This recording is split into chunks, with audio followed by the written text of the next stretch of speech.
بسم الله الرحمن الرحيم.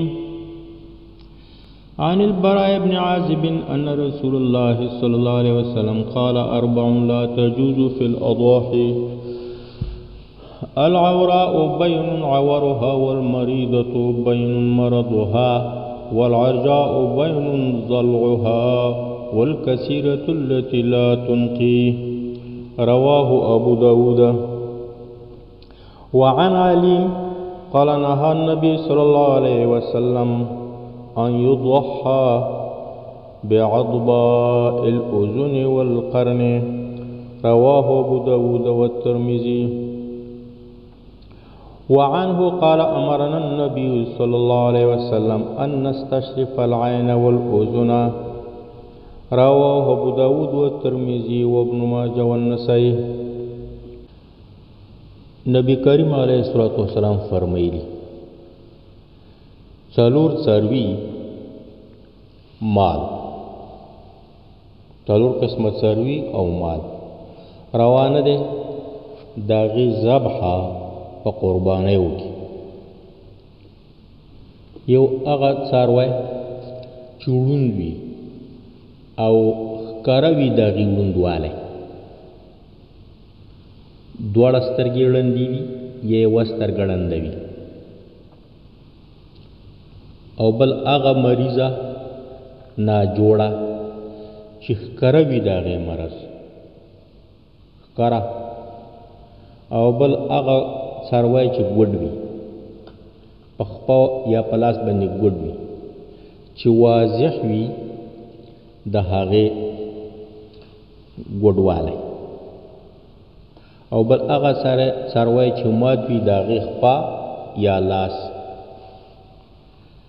هغه څاروی لا تنقي چې هغه دومره خوار شوي وي د ماتوالي سره چې د هغې په هډوکو کې مغزه نه وي پاتې، مغزه یې اوبه شوي وي. د بل روایت کې راځي علي صاحب فرمایي چې منع کړې د نبي علیه الصلاة والسلام ان یضحى لدینه چې قرباني وکړلی شي بعضباء الاذن په هغه څاروي باندې چې غوڅ کړلی شوي وي د هغې دواړه غوږونه یا اکثره حصه د غوږونو، که لږ حصه د غوږونو غوڅه وي خیر. والقرن همدارنګې منع یې کړې له دې نه چې غوڅ کړی شوي وي د هغې ښکر، د هغې ښکر بلکل نه وي، غوڅ کړلی شوي وي، نو د دې نه یې منع کړي. خو که لږ ښکر یې ماتو نو خیر دی.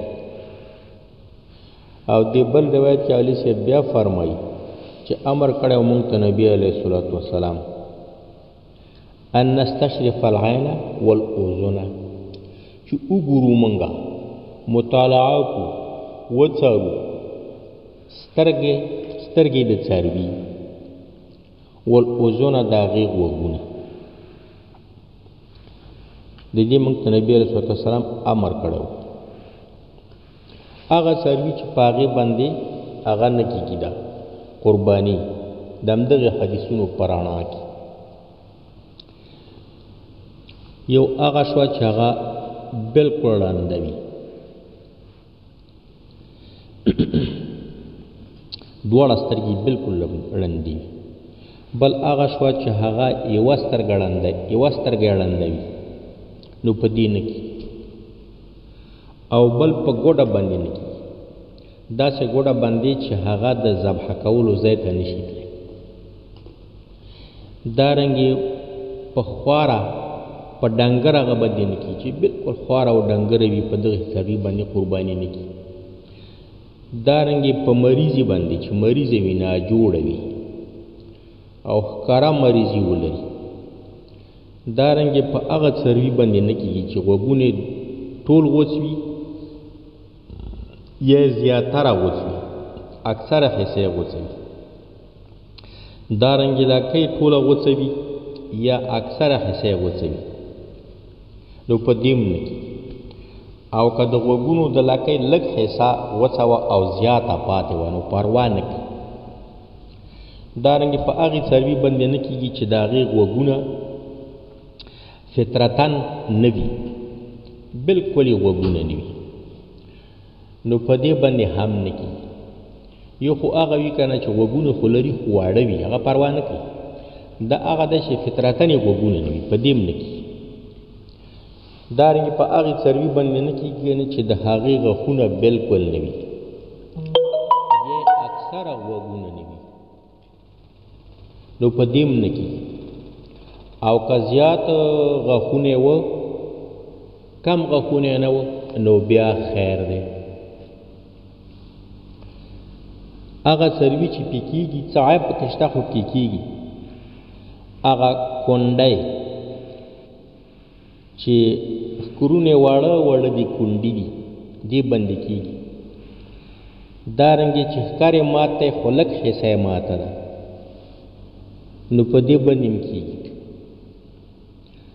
دارنګې پغې سری باندې کېږي چې هغه لیوانۍ ده خو خوراک سم کوي دی باندې کېږي دارنګې په هغې سروي باندې کېږي چې هغه پمن مرض پکې دی خو دې پمن ورته د دې سروبواله ته څه تاوان نه وي رسولی نو په دې باندې کېږي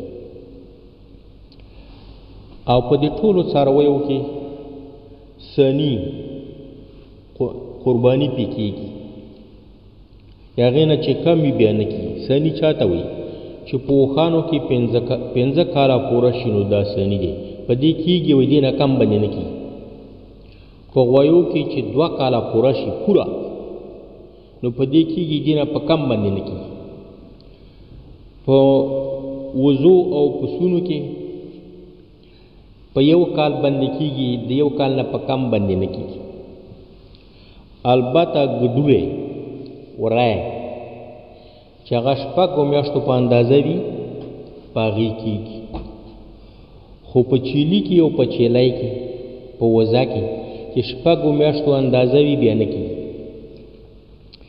الله تعالی دې موږ او تاسو ته په دې باندې د علم او د عمل او د رسولو توفیق راکړي. السلام علیکم ورحمت الله وبرکاته.